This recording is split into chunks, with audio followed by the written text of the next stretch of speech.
Terima kasih untuk waktu dan kesempatannya. Shalom semuanya. Salam saudara yang terkasih di dalam Tuhan, baik yang ada di Amerika maupun yang ada di Indonesia. Ya, puji Tuhan untuk pada hari ini kita boleh merenungkan firman-Nya bersama-sama. Saya memberikan judul yaitu integritas sebagai anak Tuhan. Kalau kita sebagai anak Tuhan, kita semua percaya kita harus memiliki integritas ya. Kalau kita memiliki integritas, maka percaya apapun persoalan dalam hidupmu, ada jawaban. Sebab Tuhan Yesus adalah jawaban dalam setiap pergumulan kita. Amin. Di sini di dalam ayat Galatia 3 ayat 26 dikatakan, sebab kamu semua adalah anak-anak Allah karena iman di dalam Yesus Kristus, di mana kita adalah anak-anaknya Tuhan.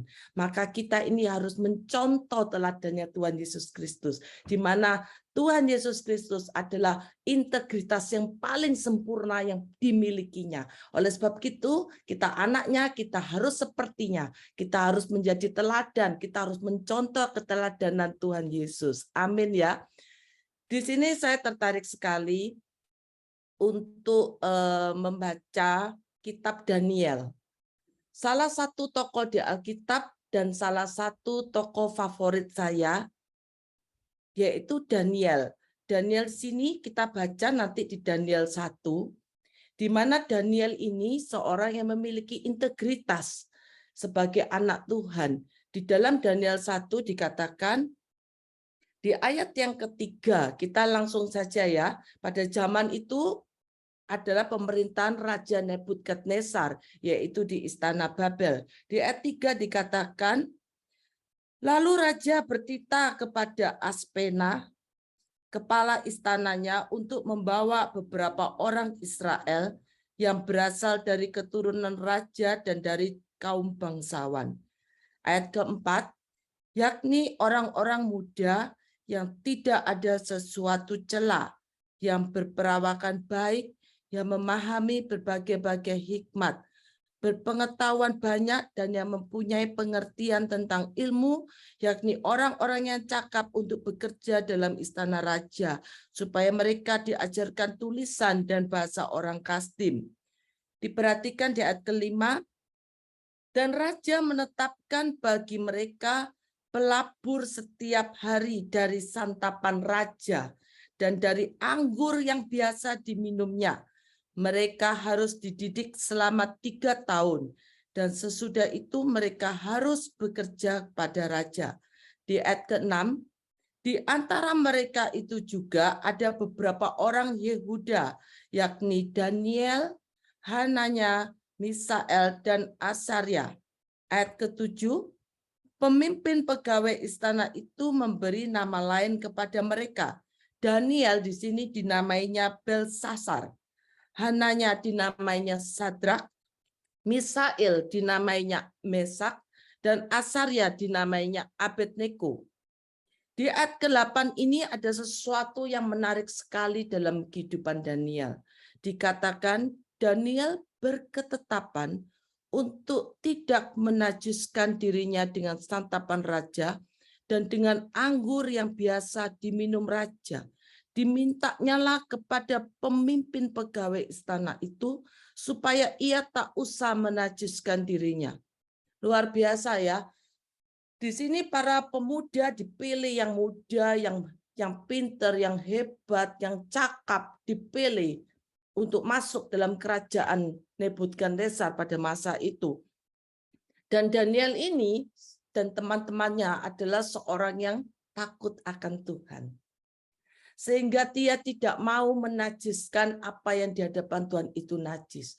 Kalau pemuda-pemuda yang lain yang datang pada di istana Raja Babel itu, suatu santapan raja, siapa yang tidak mau santapan raja dan anggur? Tetapi di sini Daniel dan temannya tahu bahwa santapan raja dan anggur yang diberikan itu sudah pernah dipersembahkan kepada dewa-dewa.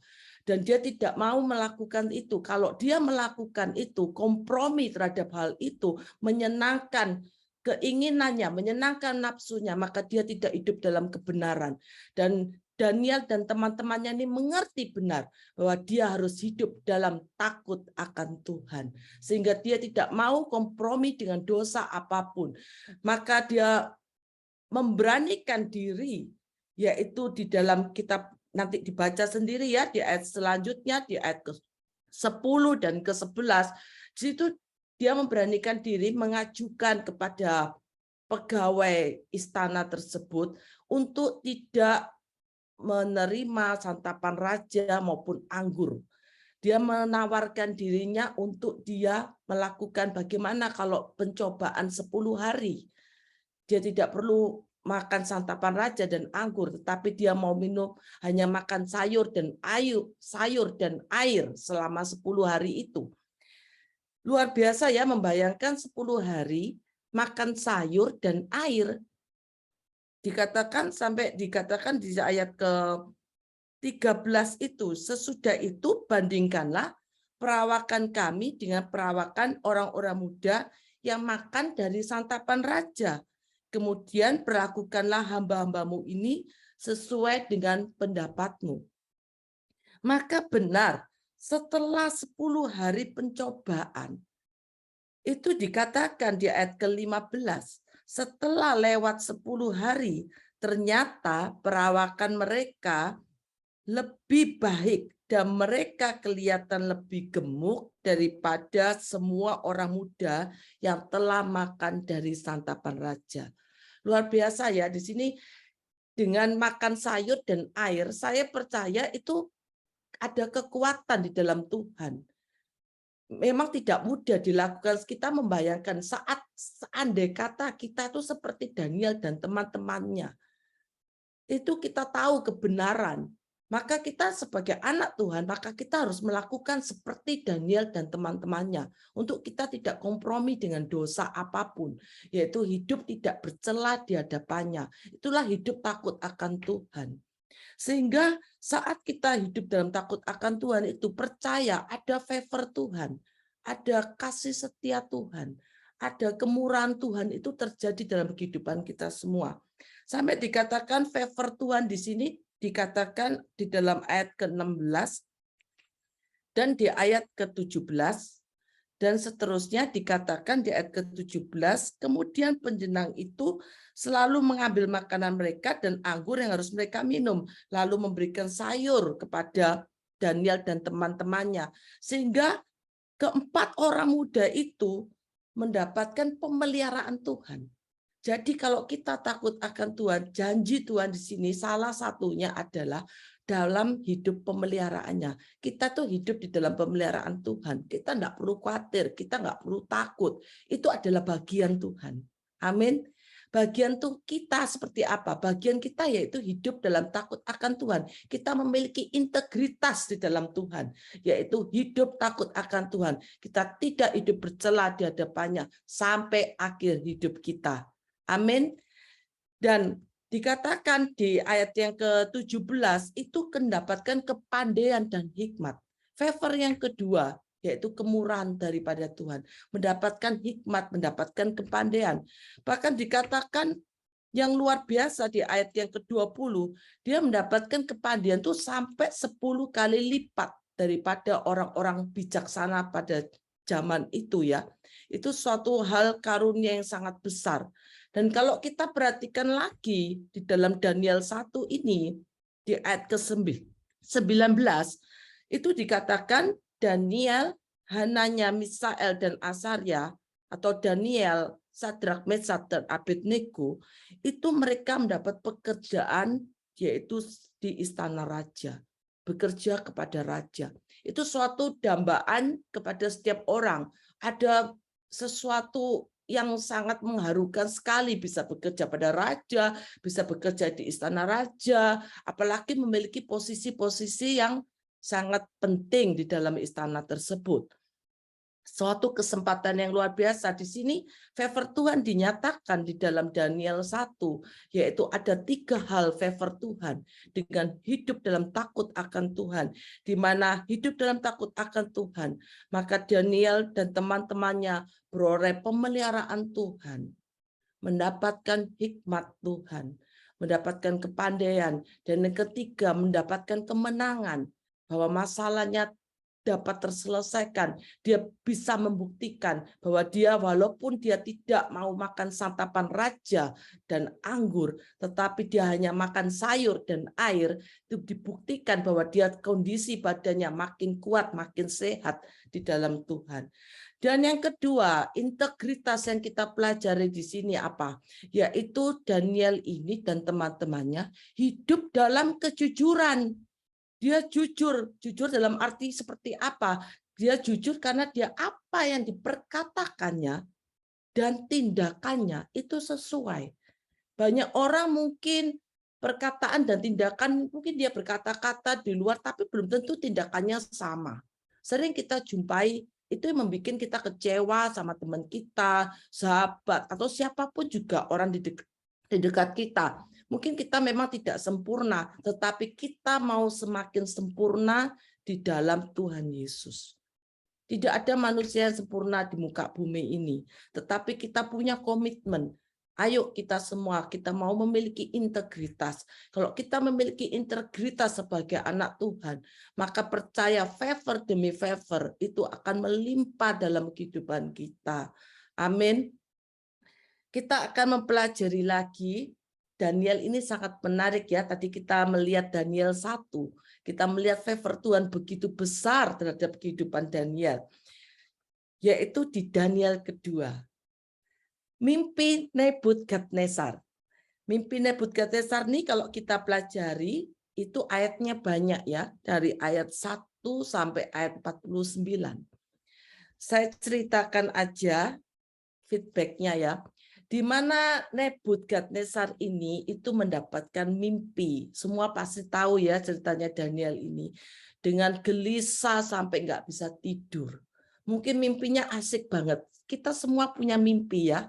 Dari kecil sampai kita besar, sampai berapapun usia kita, kita selalu punya mimpi. Kadang kita bingung mengartikan apa ya tadi mimpi itu artinya. Ya. Di sini menarik sekali seorang raja yang besar, dia tuh nggak bisa tidur, gelisah, sehingga dia tuh panggil tuh semua orang-orang pintar di kerajaannya. Panggil tuh ahli jampi, ahli sihir, ahli semua berilmu, orang-orang berilmu itu dipanggil semua. Aku ini gelisah, intinya seperti itu. Aku ini bermimpi, tolong kasih tahu arti mimpinya. Dan dikenal Raja Nebukadnezar ini raja yang sangat kejam. Raja yang diktator, apapun keputusannya nggak bisa diganti, langsung dilakukan. Itulah Raja Nebukadnezar.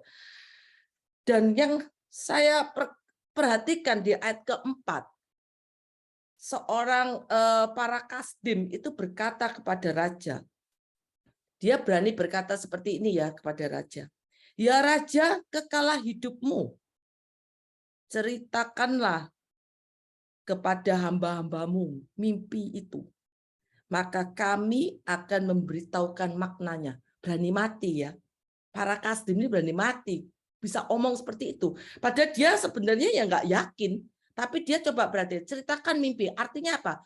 Dia minta Nebukadnezar itu menceritakan mimpinya, bukan dia tahu mimpinya apa, tetapi disuruh cerita kalau mimpinya. Ceritakan mimpinya. Sehingga kalau diceritakan mimpinya, misalnya Nebukadnezar bermimpi, oh saya melihat ini langit terbuka, saya melihat ada patung dan sebagainya. Misalnya seperti itu ya. Terus dia mau memaknakannya dengan berbohong. Bahkan Raja Nebukadnezar kalau kita pelajari, dia tahu kamu tuh pasti berbohong. Sehingga di ayat kelima dikatakan, tetapi Raja menjawab para kasdim itu, aku telah mengambil keputusan, langsung raja mengambil keputusan, yakni jika kamu tidak memberitahukan kepadaku mimpi itu dan maknanya. Jadi raja ini ya pinter ya, seorang raja. Kamu bukan raja yang menceritakan, tapi raja minta jika kamu tidak memberitahukan kepadaku mimpi itu dan maknanya, maka kamu akan dipenggal-penggal dan rumah-rumahmu akan dirobohkan menjadi timbunan puing. Perkataan Nebukadnezar ini serem ya kalau dilihat. Mungkin kalau di depan tuh serem sekali itu kalau yang pas ada di situasi seperti itu. Tetapi sebaliknya, seorang raja dia juga memberikan hadiah kalau kamu bisa mengartikan mimpi dan maknanya itu. Dikatakan jawaban daripada para kasdim, kalau kita lihat di ayat ke-10 sampai yang ke-12, di situ para kasdim itu masih menjawab raja perkataan yang sebelumnya di ayat 4 dan perkataan berikutnya itu beda. Itulah orang yang tidak berintegritas. Beda sama Daniel dan teman-temannya. Di situ sampai dikatakan di ayat keempat, apa yang diminta Tuanku Raja itu terlalu berat. Mulai takut, karena ketakutan kan? Ketakutan dengan hukuman tersebut. Dan tidak ada seorang pun yang dapat memberitahukan kepada Tuanku Raja selain dari dewa-dewa yang tidak berdiam di antara manusia. Dikatakan seperti itu. Maka di ayat 12, lihat dikatakan, maka raja menjadi sangat geram dan murka karena hal itu. Lalu dititahkannya lah untuk melenyapkan semua orang bijaksana di Babel. Jadi sampai seperti itu, dan itu dikatakan oleh Raja Nebukadnezar, sehingga di ayat ke-13 dikatakan, ketika kita dikeluarkan supaya orang-orang bijaksana dibunuh, maka Daniel dan teman-temannya ini otomatis terancam akan dibunuh. Benar ya, karena orang bijaksana bukan orang kasdim aja, di sini para Daniel dan teman-temannya adalah termasuk orang-orang bijaksana di zaman itu. Jadi mereka juga terancam dan dibunuh. Tetapi kita melihat Daniel dan teman-temannya ini seorang yang berintegritas. Dia orang yang hidup dalam takut akan Tuhan, yang hidupnya tidak bercela di hadapan Tuhan, dan yang melakukan hidup dalam kejujuran. Apa yang dikatakannya sama tindakan perbuatannya itu sama, satu. Jadi istilahnya kalau bahasa Jawanya itu nggak mencela-mencele, nggak dolak-dalik. Apa ngomong A ya A, B ya B. Makanya kalau kita udah janji sama seseorang, itu kita harus bisa menepati. Apalagi kita nasar kepada Tuhan, haruslah kita tepati juga. Makanya kita perhatikan kalau perkataan sama perbuatan kita tuh harus satu. Kalau sampai kita suatu ketika salah, melakukan kesalahan, cepat bertobat ya. Cepat kembali kepada Tuhan, cepat kembali kepada Tuhan, seperti itu. Dan kita kembali lagi, Daniel ini sampai menghadap raja, meminta waktu untuk bisa memberitahukan makna kepada raja. Seperti itu. Dan Daniel ini datang kepada raja. Dia meskipun bijaksana, dia nggak mengira-ngira, wah aku pintar dan sebagainya, tetapi dia datang kepada raja. Dia datang pada raja meminta waktu. Dan yang sangat menarik di sini, Daniel dan teman-temannya berdoa kepada Tuhan. Dia berdoa kepada Tuhan. Dia tahu pada saat mendapatkan masalah yang terjepit ini, masalah yang sangat terancam dalam kehidupannya, dia datang kepada Tuhan setelah meminta waktu kepada raja. Dan maka daripada itu dikatakan di ayat 19, maka rahasia itu disingkapkan kepada Daniel dalam suatu penglihatan malam. Luar biasa ya. Di ayat ke-20 sampai ayat ke-23. Ini yang sangat luar biasa dalam kehidupan Daniel dan teman-temannya yang harus kita contoh. Di mana saat orang terancam nyawanya mau terbunuh, itu enggak semudah ini dilakukan oleh Daniel. Berkatalah Daniel di ayat ke-20, terpujilah nama Allah dari selama-lamanya sampai selama-lamanya. Sebab daripada dialah kekuatan dan sebagainya. Jadi di sini Daniel memuji Tuhan, memuliakan nama Tuhan ya. Jadi di sini dikatakan Daniel memuji nama Tuhan. Jadi yang ketiga, integritasnya apa? Yaitu hidup yang memiliki gaya hidup suka memuji dan menyembah Tuhan. Itu yang dilakukan Daniel dan teman-temannya. Sehingga kalau kita perhatikan di ayat yang terakhir, yaitu di dalam ayat ke-48 dan 49, di situ mendapatkan favor kemurahan Tuhan. Lalu raja memuliakan Daniel, dianugerahinya dengan banyak pemberian yang besar, dan dibuatnya dia menjadi penguasa atas seluruh wilayah Babel dan menjadi kepala semua orang bijaksana di Babel tersebut. Dan ayat ke-49, Atas permintaan Daniel, Raja menyerahkan pemerintahan wilayah Babel itu kepada Sadrak, Mesak, dan Abednego. Masih mengalah, diserahkan ke teman-temannya. Dan sedang Daniel sendiri tinggal di istana raja. Amin. Jadi luar biasa sekali integritas yang dimiliki oleh Daniel dan teman-temannya ini. Percaya bersama Tuhan, kita semua menang dalam setiap pergumulan. Kalau kita memiliki integritas, apa yang jadi bagian kita, kita lakukan. Selanjutnya bagian Tuhan. Tuhan bekerja mendatangkan kebaikan buat setiap anak-anaknya yang percaya, buat setiap anak-anaknya yang memiliki integritas di dalam Tuhan. Amin. Nanti dipelajari lagi, dibaca lagi ya, karena waktu dan tempat sangat terbatas sekali. Di dalam Daniel 1 dan Daniel 2 dibaca sekali lagi. Bahkan kalau yang menarik di ayat 16, itu Daniel Nebukadnezar sempat sujud di depan Daniel. Seorang raja bisa sujud menyembah. Itu luar biasa ya. Jadi integritas yang pertama adalah hidup dalam takut akan Tuhan. Amin. Yang kedua, integritas yang kedua, hidup dalam kejujuran. Yang ketiga, memiliki gaya hidup suka memuji dan menyembah Tuhan. Amin, amin, amin. Terima kasih untuk waktu dan kesempatannya. Oke, mari kita berdoa bersama-sama. Bapa di surga, terima kasih Tuhan untuk firman-Mu yang berbicara pada hari ini. Kami percaya Tuhan, kami semua anak-anak-Mu ya Bapa. Kami mau memiliki integritas sebagai anak-Mu Tuhan. Karena tanpa integritas hidup kami ini tidak ada artinya Tuhan. Kami mau menyenangkan hati-Mu sepanjang umur hidup kami. Untuk kami hidup berintegritas Tuhan. Untuk kami memiliki komitmen untuk hidup dalam takut akan Tuhan. Untuk kami boleh hidup dalam kejujuran Tuhan. Untuk kami boleh memiliki gaya hidup Tuhan untuk memuliakan nama-Mu, memuji dan menyembah-Mu Tuhan. Sehingga kami percaya Tuhan, di saat kami memiliki integritas, kami semua Tuhan boleh memiliki hidup yang penuh dengan kemenangan. Kami menerima kemurahan demi kemurahan dalam kehidupan kami semua. Kami percaya Tuhan, kami serahkan setiap pergumulan anak-anak-Mu Tuhan. Dan kami percaya tidak ada yang mustahil bagi Engkau. Terpujilah nama Tuhan kekal untuk selama-lamanya. Dalam nama Tuhan Yesus kami mengucap syukur dan berdoa. Amin.